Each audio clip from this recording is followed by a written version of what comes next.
This is Battle School 6 Planned Defense. Battle School is a series of missions introducing the command engine in Operation Flashpoint. The command engine was a series of scripts or a package of scripts that you could use to command multiple squads instead of just one squad. In the base game, you can control your soldier, but you can also control up to 12 or up to 11 other soldiers for a squad size of 12. But this command engine made it possible to command multiple squads. So this is the final mission in this series of missions introducing the system. And in this mission, you're controlling a company. So this is one platoon. This is three squads. A platoon.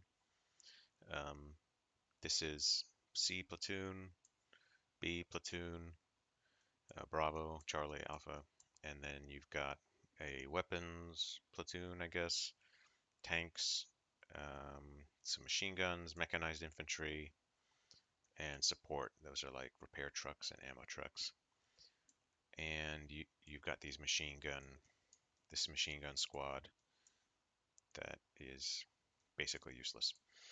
And your objective in this mission is that you're defending against an attack coming from the northwest. So the Russians are going to attack coming from the northwest down to the southeast. The Russians are trying to reach St. Pierre. If the Russians reach St. Pierre, you lose. If you prevent them from reaching St. Pierre, you win. Or that's my understanding. Um, what else do I want to say? This mission intimidated me for years. I thought it would be so complicated to win it. I thought I would need to have some kind of super sophisticated knowledge of strategy. And what I ended up discovering is that the way to win this mission is you want to set up your squads and your tanks in a reverse slope defense. Or that's what I did. I set up my squads and my tanks in a reverse slope defense right in this pocket, right where you start, right here. So I pulled all these guys back. I pulled the different platoons back.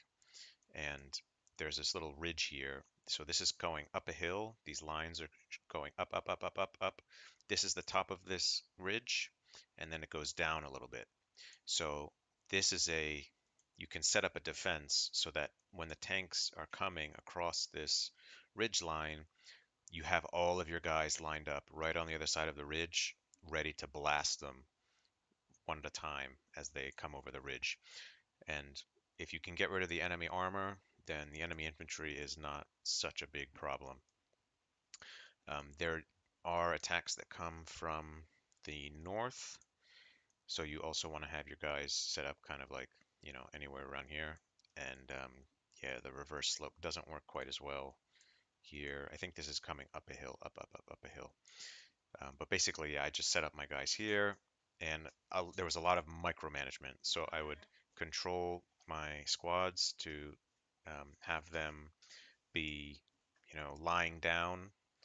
Um, and that was another trick, is that you really want to control each squad individually to make sure they have the right combat mode, like how they're going to engage, where they're going to be positioned exactly. So that micromanagement was something that I wasn't expecting back when I first found out about this mission. But it's a really interesting, different way of playing Operation Flashpoint, and it made me. I really want to make more scenarios to see what possibilities there are, tactical possibilities.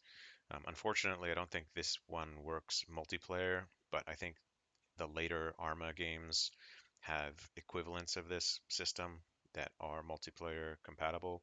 But what you could do is you could just have one person come up with the scenario, and then the other person has to try to beat it. So that's one way you can sort of get multiplayer. So I'll just start it quickly just to show you how the user interface works. So it starts out in slow-mo, I think. Oh, maybe not. Let me also. Yeah, now it's in slow-mo. So what you want to do, it's nighttime. I can turn on my night vision. The way that the game works is you use the radio in the map view. So you click groups, and then you click these one at the top to switch between your groups, and then if you want to set a given order, so if I say I want to give a waypoint to this platoon, I could just double click here, and then I hit enter, I think. Oh, maybe not. Delete all waypoints. Let me see. Edit waypoints. Oh, okay, so this is more complicated. So yeah, you click add waypoint, and wait a minute, how do you delete waypoint? How do you add a waypoint to a particular place? Map control waypoint.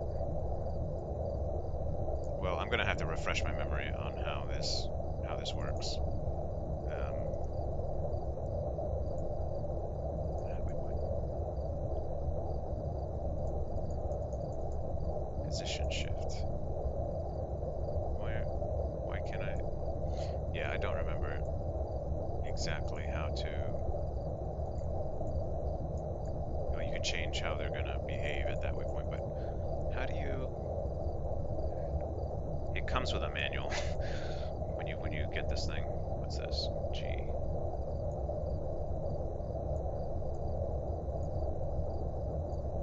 Don't know what those stand for. WGA. Group. Oh, waypoint group all. I don't know what that means. Delete all waypoints. Well, in Battle School 5, you could just double click on the map to create a waypoint. Evidently, that's not how this works. I did know at one point how to do this. Action. Embark as cargo mount vehicles. No. Edit waypoints.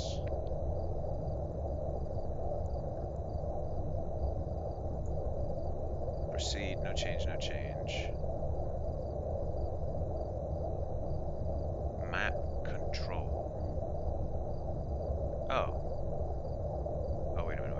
Delete waypoint. I want to issue a waypoint to, let's say, Charlie 1.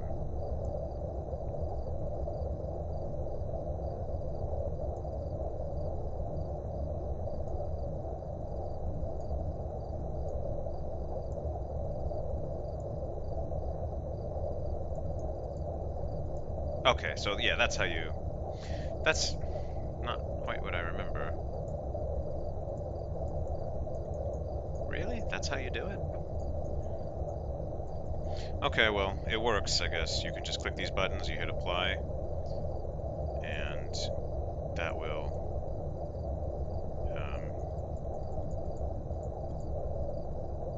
edit waypoints.